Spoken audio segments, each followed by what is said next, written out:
แล้วเด้อโหงเฮียนที่เฮาเคยอยู่หัวใจนี่แสนหดหูคิดฮอดหมู่ผู้สิสอน1 ปีที่อยู่โรงเรียนแห่งนี้ยังม่วนอ่อนซอนบัดนี้ทั้งข้าวจากจรอาวรณ์แท่นอหัวใจแต่ต้องจากไปบ่ลืมไล่บ่อนเฮาเคยอยู่โรงเรียนใน10บ่อนให้ความหูจะยังคงอยู่ในใจเรื่อยไปถึงแม้นต้องจากครูอาจารย์นั้นบ่ลืมไล่ทุกคำที่ครูสอนไว้ไปนำใส่ให้มันเกิดผลน้ำตาไหลหลั่งขออวยพรสั่งให้ทุกคนเฮ็ดเวียกงานให้สำเร็จผลขอให้ทุกคนสุขภาพแข็งแรงจะไป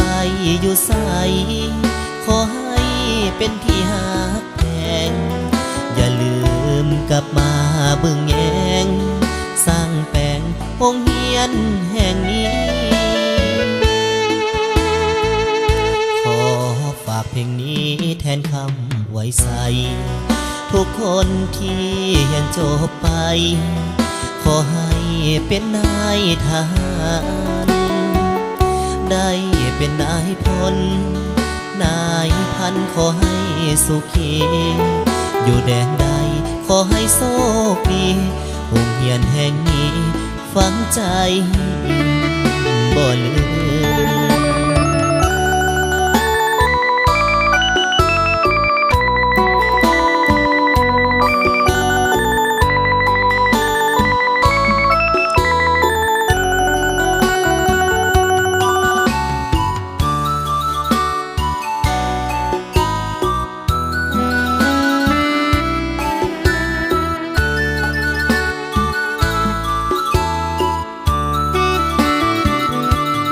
มตาไหลหลั่งขออวยพรสั่งให้ทุกคนเฮ็ดเวียกงานให้สำเร็จผลขอให้ทุกคนสุขภาพแข็งแรงจะไปอยู่ไสขอให้เป็นที่หักแพง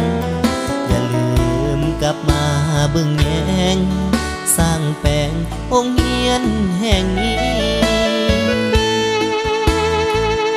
ขอฝากเพลงนี้แทนคำไว้ใส่ทุกคนที่ยังจบไปขอให้เป็นนายทหารได้เป็นนายพลนายพันขอให้สุขีอยู่แดนใดขอให้โชคดีโรงเรียนแห่งนี้ฝังใจบ่ลืม